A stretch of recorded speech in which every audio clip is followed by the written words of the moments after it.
చెప్పండి దేవి ప్రసాద్ గారు 1 minute గఫూర్ గారు మాట్లాడతారు. ఎస్ గఫూర్ గారు, మీరు మీ రాష్ట్రం యొక్క సమస్యల మీద మీరు పరస్పరం ఏ విమర్శలు చేసుకుంటారో మాకేం అభ్యంతరం లేదు. ఇప్పుడు తరతరాలుగా అన్యాయానికి గురి కాబడుతున్నటువంటి ప్రాంతం రాయలసీమ. రాయలసీమ కృష్ణా జలాలు వాడుకోవాలంటే తగాదా. చంద్రశేఖరరావు గారు పుత్తూరుకు పోయినప్పుడు రోజా గారి ఇంట్లో అక్కడ భోంచేసి మాట్లాడారు. తెలంగాణ రాయలసీమ మీద నాకు చాలా సానుభూతి ఉంది, మేము రాయలసీమ అభివృద్ధికి మేము తోడ్పడతాము అని. గతంలో రాయలసీమ ప్రాజెక్టుల మీద తెలంగాణ గవర్నమెంట్, బీఆర్ఎస్ గవర్నమెంట్ చాలా నెగిటివ్ గా స్పందించింది. అది వాళ్ళ ఇష్టం, ఎందుకంటే చట్టబద్ధమైనటువంటి హక్కుల కోసం ఏ రాష్ట్ర ప్రభుత్వం కొట్లాడుతుంది. ఇక్కడ గోదావరిలో మిగులు నీళ్లు ఉన్నాయనేది ప్రపంచానికంతా తెలుసు. ఇప్పుడు మీరు గోదావరి నదిని గోదావరి నది నీళ్ళని కాళేశ్వరం వైపు మళ్ళిస్తే ఎవరైనా అభ్యంతరం పెట్టలేదు ఇక్కడ. సరే మంచిదే, కాళేశ్వరం ప్రాజెక్టు వస్తే మంచిదే అనుకున్నారు. ఆనాటి ముఖ్యమంత్రి కూడా మీ వెంట వచ్చాడు. కాబట్టి నేనేం చెప్తున్నానంటే, మీకు ఏమైనా చట్టబద్ధమైనటువంటి మీ హక్కుల విషయంలో అన్యాయం జరిగితే మీరు తగాద పడవచ్చు, కొట్టాడొచ్చు. అట్లాగే బీఆర్ఎస్ ప్రభుత్వానికి, బీఆర్ఎస్ పార్టీకి కాంగ్రెస్ ప్రభుత్వానికి మధ్య వైరుధ్యాలు ఉంటే మీరు పరస్పరం విమర్శలు చేసుకుని మాకేం అభ్యంతరం లేదు. కానీ ఎట్టొచ్చి సమస్య ఎంత ఏంటంటే, ఆంధ్ర రాష్ట్రం దోచుకొని పోతుంది, ఆంధ్ర ప్రజలు కొల్లగొడుతున్నారు అనేటువంటి వాదన సరైనది కాదు. ఏ ప్రజలు పోయి ఆడ ప్రాజెక్ట్ కట్టంలే, సెంట్రల్ గవర్నమెంట్ కడుతుంది. సెంట్రల్ గవర్నమెంట్ యొక్క పర్యవేక్షణలో పనులు జరుగుతున్నాయి. మిగులు నీళ్లను వాడుకోవడానికి ఒక ప్రతిపాదన పెడితే మీరు అభ్యంతరం పెట్టవచ్చు, కానీ దాన్ని రెచ్చగొట్టేటువంటి పద్ధతిలో పోవడం సరైనది కాదని నా అభిప్రాయం. హరీష్ రావు గారు కానీ ఇంకోరు కానీ. నా పాయింట్ ఏమంటే అమ్మా, ఇప్పుడు పోలవరం ప్రాజెక్ట్ నుంచి నీళ్ళు వచ్చేస్తాయా బానకచెర్లకు? అది వాళ్ళు డిపిఆర్. మేము ఇక్కడ చంద్రబాబు నాయుడు ప్రభుత్వాన్ని కూడా విమర్శిస్తున్నాము. ఆ రోజు రాజశేఖర రెడ్డి గారు 44,000 క్యూసెక్కులు మళ్ళిస్తానన్నప్పుడు అప్పుడు విమర్శించాం మేము. తెలంగాణ ఆంధ్ర రాష్ట్రాలు, ఉభయ రాష్ట్రాలు కలిసి చర్చించండి ముందు. తెలంగాణ ప్రభుత్వం, ఆంధ్ర రాష్ట్ర ప్రభుత్వం ప్రజల మధ్య తగాద లేకుండా చూడండి. 2 రాష్ట్రాలు అభివృద్ధి అయ్యేటువంటి పద్ధతిలో ముందుకు పోవాలని మా అభిప్రాయం. ఇప్పటికి కూడా మా అభిప్రాయం అదే. పోలవరం దాని మీద అన్ని పార్టీలతో, పోలవరం బానకచెర్ల దాని మీద అన్ని పార్టీలతో మీటింగ్ వేయని అడుగుతున్నాం మేము. ఎందుకంటే నువ్వు ఏకపక్షంగా చేస్తావు, దాన్ని అక్కడ వ్యతిరేకిస్తారు. అది 2 రాష్ట్రాల ప్రజల మధ్య వైషమ్యాలకు దారితీస్తుంది. కాబట్టి ఆల్ పార్టీ మీటింగ్ వేయి, తెలంగాణ ప్రభుత్వంతో మాట్లాడండి, తగాదా లేకుండా మీరు మిగులు జలాల్ని ఆంధ్ర ప్రజల యొక్క ప్రయోజనాల కోసం వాడండి అని మా స్టాండ్ తీసుకుంటాం. అదే స్టాండ్ తో ఉన్నాం.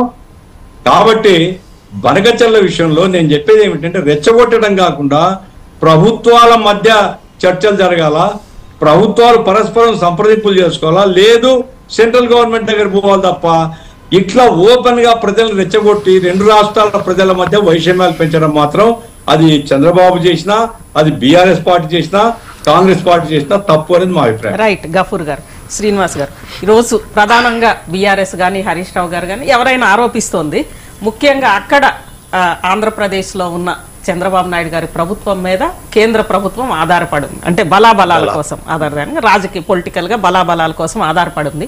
దాని ఆధారంగానే ఈ బనకచెర్ల, పోలవరం నుంచి బనకచెర్ల ప్రాజెక్టుకి వాటర్ మళ్లించడం కానీ, డిపిఆర్ ఒకవైపు సెంట్రల్ వాటర్ కమిషన్ వ్యతిరేకించిన డిపిఆర్కి టెండర్లు పిలవడం, ఇదంతా కూడా సాధ్యమవుతోంది.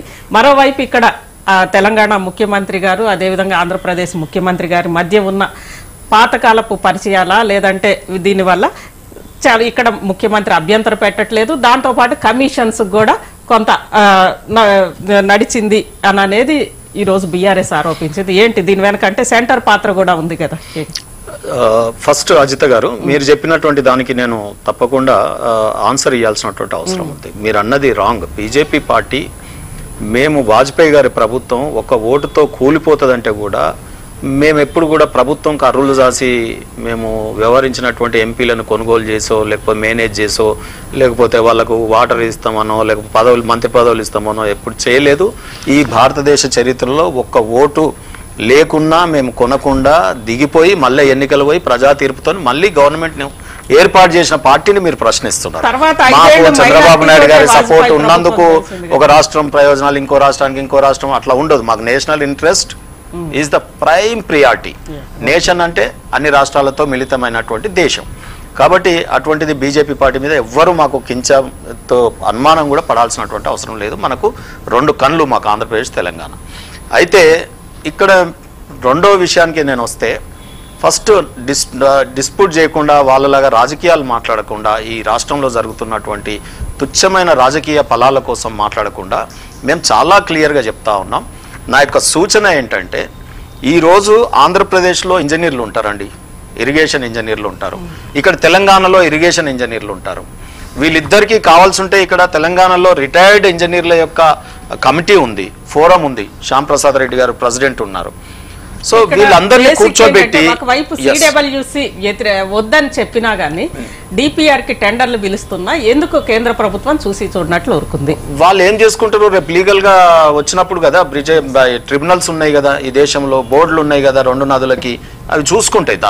ఆ రకంగా వచ్చినప్పుడు ఏం చేయాలనో అవి చేస్తాయి.